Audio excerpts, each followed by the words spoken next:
Oh, are you here for the interview? Okay, jeez, you scared me. This is a bad start. Shall we start over or? Yes. So, why don't you tell us about yourself? Oh, jeez, I'm bad at this. My name's Ludwig Holm, and I live in the lowest part of Sweden. I am 20 years old. I am a very creative person, as people often tell me. Got three sisters and two brothers, a lovely mother and father, but they are separated. Why are they separated? Hey, that is top secret. Oh, I'm sorry, I didn't. For how long have you had this job? Be honest with me. I started a week ago. Uh huh, that explains it. Don't start an interview like that. Ugh, I'm sorry. You're doing a great job. My fault. Carry on. Uh, okay. Tell us about your life's progress from the beginning. Sure. My whole life's progress started in daycare. It was the beginning of a whole new world. Meeting kids at my age was a hard time doing. Sometimes I would run back to my mom, hugging her tight. I didn't want to stay there for 5 to 6 hours playing with kids I had no idea was. So, pretty much in the whole daycare process, I mostly played for myself, imagining my own world. They had so many toys, even a bouncy castle if I remember correctly. Everything was happy and peace until life took a turn. My mom and dad started to fight. I didn't really pay much attention to them since I was a kid, yeah? I weren't around them when they did fight, but all I could hear was that they screamed, they were mad at each other. But hey, since I don't remember much from my childhood, maybe it is worth to be ignored. But it can't be. And it took me up to when I was around like level the 12 until I got to know what really caused the fight, and that kind of scarred me for some time. And I even think that was make me who I am today, how I developed as a person. Time went on, and I started primary school and processed up to middle school, and the time there was pretty much the same as daycare.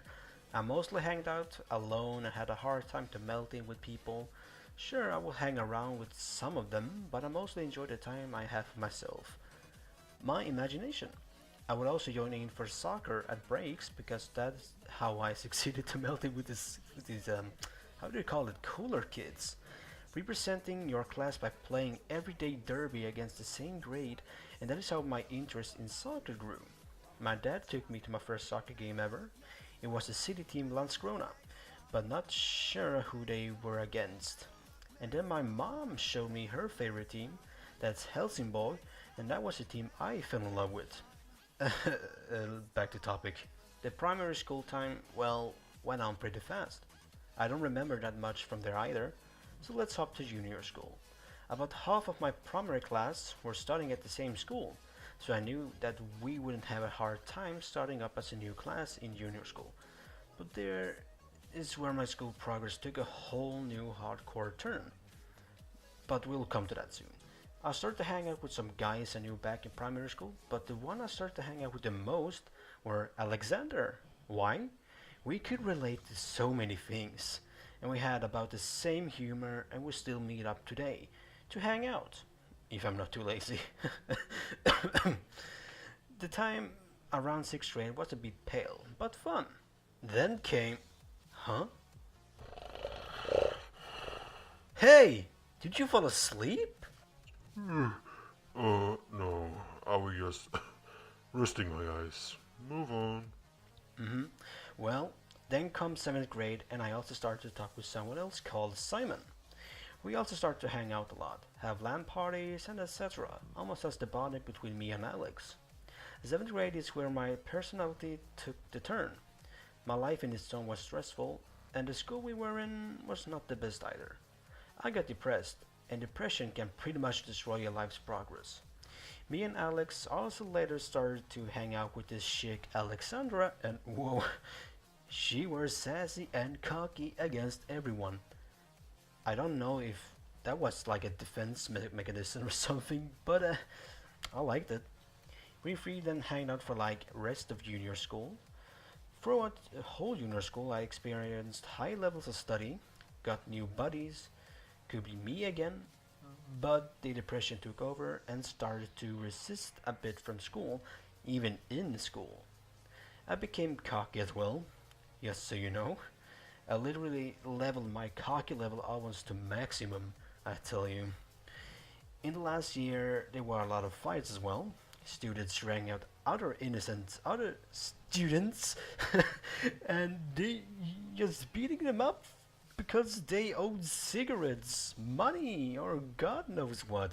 It was a dramatic last year. Then high school started. Me and Alex started in the same school and the same program, so it was chill.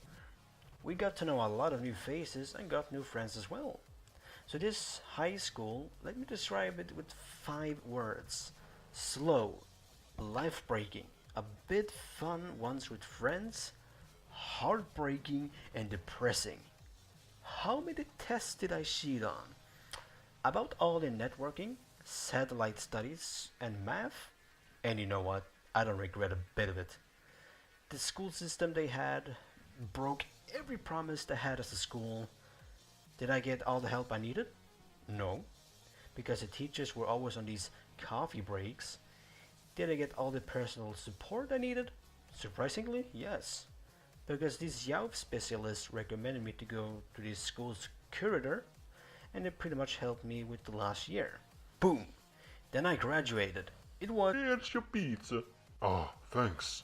Here's $10. You seriously ordered a pizza? Hey, don't mind me. I'm just a week-old interviewer. I make mistakes. Okay. Well, then I graduated. The best day of my life. I was free from school. How awesome ain't that? Then I bet I will get that dream job I wished for and earn money, live on my own. But no, not so fast. I signed into this job center and I was surprised someone called me like 2 days after graduation. Yes, it begins, a job. But since I don't have a driver's license, I got a no from that place. I mean, come on. I live like 10 minutes from that place. We need someone with a driver's license. Special orders? No. Bull crap. Ugh. Anyways, I'm getting called to a lot of meetings, and they keep rambling on how my future is gonna be if I don't do that and that. You know, my depression kicked back, and my state ain't good. But ever since junior school, I've been playing games like Tibia, Habbo Hotel, and a lot of World of Warcraft. I still played World of Warcraft after graduation, just to escape reality. And then I started to chat with someone from England. His name's Shane. We start to chat a lot and just play World of Warcraft with each other. We then started to talk outside the game, like in Skype. He started to make me feel happy again. There was a spark he ignited. I met him last summer and we have talked ever since. One day I hope to travel to England to meet him, you know. He's a really sweet and nice guy. So England is pretty much my first big travel goal. Anyways, so this job center wanted me to participate in every damn organization there is because they can't take their job seriously. But at last, I get to join an organization called Prior One, pretty much a job help slash support organization in a rented room with other members in it. It actually doesn't take long till we all start to talk with each other.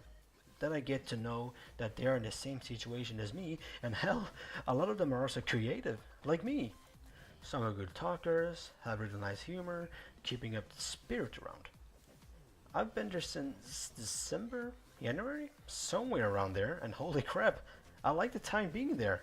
It is filled with sparkling communication, and they challenge us as well, which is much appreciated. And do the leaders help us? Of course they do. It is a happy bunch that spreads joy to their jobless members. But let me tell you something. Once you are there, you don't get reminded being jobless and worthless. There are always new opportunities every day, meeting friends and have a good fun talk is what a human needs every day. And I said to all of you in here, even those who are home or have been here, thank you. You guys are worth every human's recognition and you should always feel appreciated. Jessica, Pernilla, Suzanne, thank you all for keeping our mindless brains filled with new sparkling ideas and hope. Sadly, Prio 1 is closing this December, but we have a new incoming idea called Prio Extra, where we as members want to share the joy we have earned here and the same support. Well, I think that's all. Hold on, honey. This time killing dude is done. I'm home soon. Love you.